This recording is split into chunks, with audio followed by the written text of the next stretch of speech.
नहीं कि मैं यह प्रश्न पूछ सकूं, लेकिन मुझे सुनकर यह लगा, इसलिए आपसे कहता हूं। आपने कहा कि मुझे जो अच्छा लगता है मैं करूं।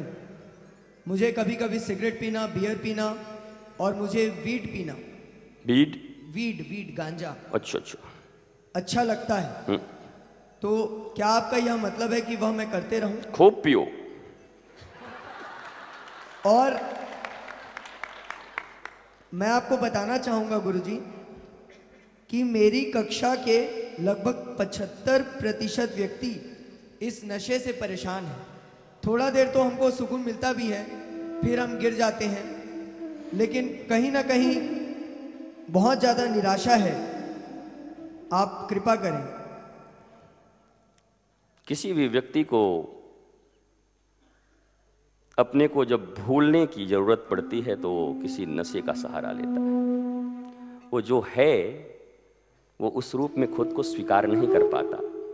उसके ड्रीम्स, उसके डिजायर्स अलग अलग हैं। तो कुछ समय के लिए अपनी हकीकत को छुपाने के लिए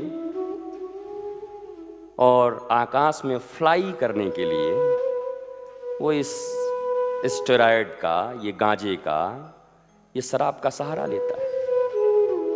अब आप कहोगे कि इसका कोई नशा उन्मूलन केंद्र चलाया जाए। क्या करोगे उन्मूलन केंद्र चला के?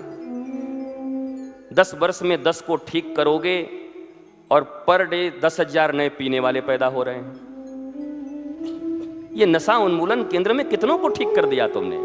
ये नाम के चलते, आपको भी पता नहीं किस लिए चलते हैं। गवर्नमेंट का एड लेने के लिए चलते हैं, ये एनजीओज किस लिए चलते हैं आपको भी खूब पता है। हमने भी हरियाणा में चलाया था, हमारे एक कपूर साहब थे, उनके माध्यम से हमने बहुत सालों तक चलाया नशा उन्मूलन केंद्र। कोई रिजल्ट नहीं है। मनुष्य को आध्यात्म की ओर लौटना होगा। आध्यात्म का अर्थ होता है अध्ययन धन आत्मा। जब अपने आत्मा की पढ़ाई शुरू कर दोगे, मैं सिर्फ बॉडी नहीं हूं, सोल हूं। स्पिरिचुअल शब्द आया स्पिरिट से, उत्साह से। जो व्यक्ति जीवन से निराश हो चुका है वही इन नशाओं का सहयोग लेता है। किसी उत्साही भजनानंदी महापुरुष से पूछो, जिसको कृष्ण नाम का नशा लगा हो, राम नाम का नशा लगा हो, कभी जरा उसको शराब पीते हुए देखो। तुम कहोगे कई साधु भी गांजा पीते हैं। देखा होगा तुमने, साधु तो ज्यादा ही पीते हैं, बल्कि वहीं पे लोग बैठ बैठ के पीते हैं। पर साधु क्या ये दाढ़ी होता है? क्या ये कपड़े और ये जटा होते हैं साधु? साधु स्वभाव है। साधु कहते उसको हैं जो अपने कार्य को भी साध ले और जगत के कार्य को भी साध दे, उसको साधु कहते हैं। साधु बैठे हुए इस वस्त्र में, आप सब जितने बैठे हैं इसमें कोई भी साधु हो सकता है। साधुत्व के ऊपर किसी वस्त्र का अधिकार नहीं है, किसी गेटअप का अधिकार नहीं है। ये तो इसको ऐसे कहते हैं जैसे सोने पे सुहागा। हमारे विचार भी साधु की तरह हो जाएं और कपड़े भी हो जाएं तो क्या हो, सोने पे सुहागा। नहीं तो सोना भी काफी है, सुहागा न हो तब भी चलेगा, सफारी सूट में भी चलेगा, पैंट शर्ट में भी चलेगा। इसलिए नशा उन्मूलन के विषय में कोई दवाई और कोई बात काम नहीं कर सकती। समाज का स्ट्रक्चर बिगड़ा हुआ है। हर व्यक्ति परेशान है। हर व्यक्ति एक दूसरे को पीछे छोड़कर आगे जाना चाहता है। कुत्तों की सी होड़ लगी है, दौड़ रहे हैं प्रतियोगिताओं में।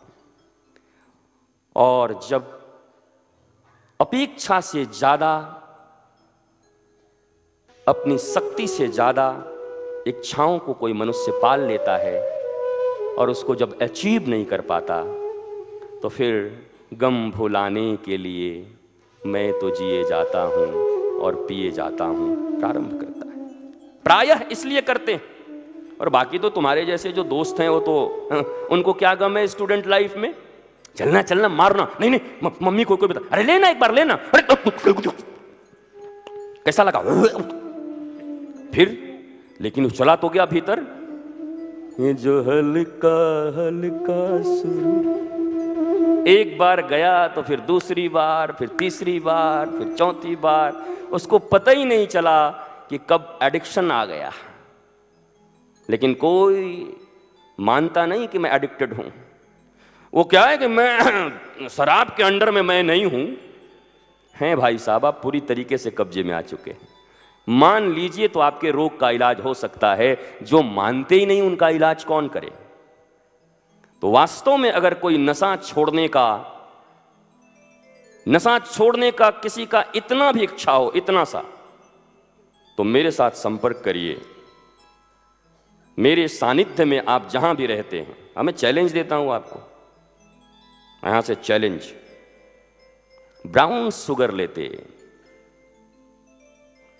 बच्चे इंजीनियरिंग के, रांची का बीआईटी मेसरा, वो बच्चा नाम सुनेगा तो बता ही देता हूं, उसके पिता भी सुन लें आज, सौरभ आनंद। 3 फ्रेंड आत्महत्या कर चुके ब्राउन शुगर लेकर। उन दिनों में रांची में था, झारखंड की राजधानी में, और हमारा इंटरेक्शन हुआ। कभी ऐसी मस्ती करने के लिए कुछ बच्चे आए इंजीनियरिंग को ले, कोई बाबा आया करके बातचीत हुई। बहुत हैंडसम लड़का था, और थोड़ा बातचीत हुआ, प्रेम हुआ। फिर रात भर हम बात करते फ़ोन से, और 6 महीने लगे। और उनके माता पिता बहुत प्राउड था, मेरा बेटा बीआईटी मेसरा में। उनको पता नहीं था कि 4था नंबर उसी का है। इसलिए कभी कभी जब ये माता पिता भी साधुओं के पास जाने से बच्चों को रोकते हैं, तो मुझे लगता है सौरभ आनंद की याद आती है कि तुम तो बाप थे, माँ थी, तुम्हें इतना भी पता न था कि तुम्हारा बच्चा मरने वाला है, अब ड्रग्स ले रहा है। गुमान करते हो कि मैं माता पिता हूं, मैंने जन्म दिया है। और उस बच्चे के अंदर में मेरे गुरु ने मुझसे कहा था, लव कैन कंट्रोल एनीथिंग। और उसको बिठा दे, भूपेश की मैया को। हेलो, देखो, मुझे इसको देख के ऐसा लगता है, आज 4था दिन है, सबसे पहली श्रोता है मेरी। कल तो 3 बजे से बैठी बैठी रात 10 बजे अंतिम तक, जब तक हम रहते हैं, सब देख के तब जाती। और एक ये भी देखो नजीर है। लोग कहते हैं सत्ता शासन आने के बाद सब परिवार के मन चढ़ जाते हैं। ये तो मुख्यमंत्री की मां है, उसके बाद भी इसका भाव, इसके दृष्टि, इसका कथा के प्रति प्रेम अद्भुत। वो मुख्यमंत्री है इसलिए बड़ाई नहीं कर रहा, वास्तव में कथा के प्रति इतना प्रेम, एक एक शब्द सुनती हैं बैठकर। और इनको वेद वेदांत का भी नॉलेज है, मुझे पता है, जानती हैं। तो कोई फर्क नहीं पड़ता। नहीं तो आप तो अभी तो बिजी, अभी तो मैया इतनी बिजी होगी कि बधाई देने वालों का भीड़ लगा होगा। वो न मिले तो कम से कम माता जी को ही चरण स्पर्श करके आ जाएं, पिताजी को। पर ठीक 3 बजे 2:30 बजे आके इनका बैठना सुनना। देखो, किसी चीज को न बोलो ना तो कहीं ना कहीं ऐसा लगता है जैसे कुछ छुपा रहे हो। इसमें कुछ लोग कह सकते हैं आपने प्रचार कर लिया, लेकिन दिल की बात न कहना भी तो अपराध है। कहने में क्या है? मैं आपके लिए कह रहा हूं कि आप भी हो, घर में आपके भी दादा दादी हैं, कितने व्यस्त हैं, थोड़ा ले आते, थोड़ा बिठा देते। इन 3 दिनों में उनको भी थोड़ी मस्ती आती, थोड़े जीवन के कुछ सूत्र मिलते। वो तो आज मैं बच्चों के चक्कर में फंस गया हूं। मुझे नहीं तो मैं 5 बजे से शुरू होता तो अब दूसरे मूड में होता। आज तो पूरा प्रश्नोत्तरी ही चल रहा है। एक प्रश्न आखिरी। हेलो, 1 मिनट भैया, बहुत देर से पेंडिंग है ये। हाँ, सौरभ आनंद। और प्यार इतनी बड़ी चीज होती है देवेंद्र, इतनी बड़ी चीज कि कहीं ना कहीं उसके भीतर इनहैंकरिंग थी। वो दबाव में था। बोला मेरे मम्मी पापा जानते हैं मैं बीआईटी मेसरा में पढ़ता हूँ और टॉप करूँगा, पर मेरी जो स्थिति है, मैं तो ड्रग्स के चक्कर में फंस गया हूँ, अब किस मुंह से उनके पास जाऊँगा, तो पीते पीते ही मर जाऊँगा। और फिर ये जो लव की कमी थी, मेरी मम्मी ने मुझे प्लेन पास होने पे 45% नंबर लाने पे जो 80 पैसे दिए थे, मेरी मम्मी मुझे याद आ गई। मैंने सोचा उसकी मम्मी तो उसके साथ नहीं है, मैं मम्मी बन जाता हूँ इसका, और मैं मम्मी की तरह रहा और पापा की तरह रहा।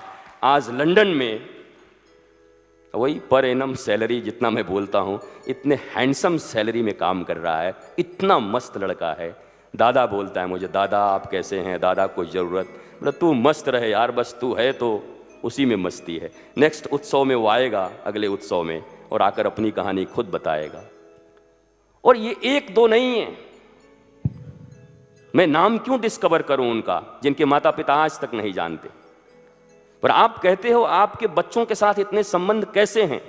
मुफ्त में नहीं हुए हैं, फ्री में नहीं हुए हैं, कोई माया जाल नहीं है मेरे पास, कोई ओम एंग ह्रिंग क्रिंग चामुंडाई बच्चाई नमः, ऐसा कुछ नहीं।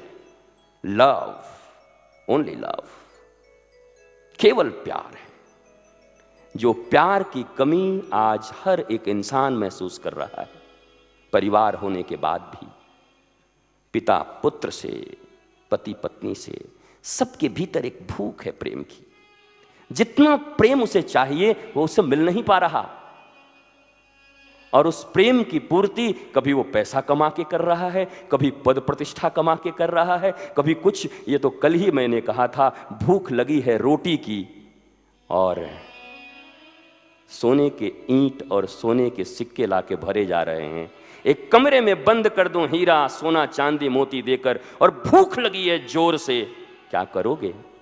चिल्लाओगे मुझे एक बार रोटी दे दो, मुझे ये सब नहीं नहीं नहीं, ये लीजिए सोना हीरा डायमंड प्योर खाइए। जैसे पेट की भूख को धन से नहीं मिटाया जा सकता माय डियर, वैसे ही प्रेम की भूख को भी पैसे से नहीं मिटाया जा सकता। उसके लिए प्रेम ही जरूरत है, और वो प्रेम तो परिवार में है।